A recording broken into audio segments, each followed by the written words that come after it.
Hali gani mwanafamilia wa channel tupendwa hii hapa ya Kelo Media. Kama ndo mara kwa kwanza, basi nikusii usisahau kusubscribe, kulike, kushare pamoja na kucomment. Bwana Esma Platinum ameweza kuandika ujumbe mzito kwa bibie Zuhura, na pia ameweza kufunguka vitu vingi na kuweza kuomba msamaha katika kila kitu ambacho kilichoweza kutokea katika maisha yake. Kitu ambacho alichoweza kukiandika ni kwamba kiukweli najutia kwa makosa ambayo niliweza kuyafanya katika maisha yangu, kwani Zuchu ni moja kati ya mwanamke ambaye anafaa sana kuweza kuigwa na jamii, na hii ni kutokana na vile ambavyo alivyoweza kujiwekea katika maisha yake.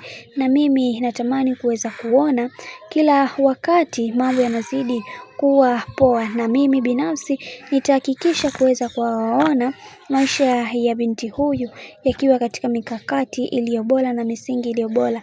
Ila ninaamini katika haya maisha Mungu atakuwa pamoja nami na kila kitu kitakwenda kuwa sawa, kwa sababu watu wengi wanatamani kuweza kuona maisha yangu yakiwa katika mikanganyiko mikubwa, ila katika hili Mungu aendelee kunipigania sana na mimi niweze kufikia malengo ambayo niliyoweza kufikia. Na mimi nasema kwamba kwa hiki kilichoweza kuongeleka, binafsi naumia sana, lakini sina namna ya mimi kuweza kuliongelea hili kwa sababu watu wengi wamekuwa wakiniataki na kuniambia kwamba simpendi sana bibi Zuchu, masimango mengi, lakini kiuhalisia sisi kama familia tunampenda sana na tunatamani kuweza kuona akifanikiwa zaidi, pamoja akiwa na kaka yetu. Cha kwanza mnachotakiwa kuweza kutambua na kuelewa, Zuchu ni mke halali wa bwana mkubwa Diamond Platnumz, na pia mnatakiwa kuweza kutambua ni namna gani ambavyo sisi kama familia tunampenda. Embu acheni hizo drama zenu za kusema kwamba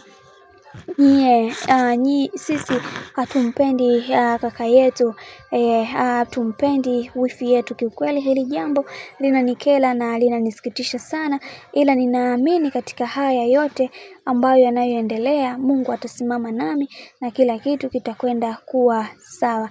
Kiukweli naumia sana, lakini sina namna ya kuweza kuyasema haya yote, ila ninaamini Mungu ataendelea kunipigania, na bibie Zuchu ambaye ni wifi yangu atanisamehe katika kila hatua ya maisha ambayo ninayopiga, kwa sababu watu wengi wametamani kuweza kuona maisha yangu mimi na yeye yakiwa katika migogoro, ila katika hili Mungu atasimama nami na kila kitu kitakwenda kuwa sawa. Bwana, mambo ni mengi sana kuhusiana na haya yote, lakini naomba nikusii kitu kimoja. Kama ndo mara kwa kwanza, basi usisahau kusubscribe, kulike, share pamoja na kucomment, kwa ukifanya hivyo utakuwa umejiweka katika nafasi nzuri ya wewe kuweza kuenjoy na kufurahi pia.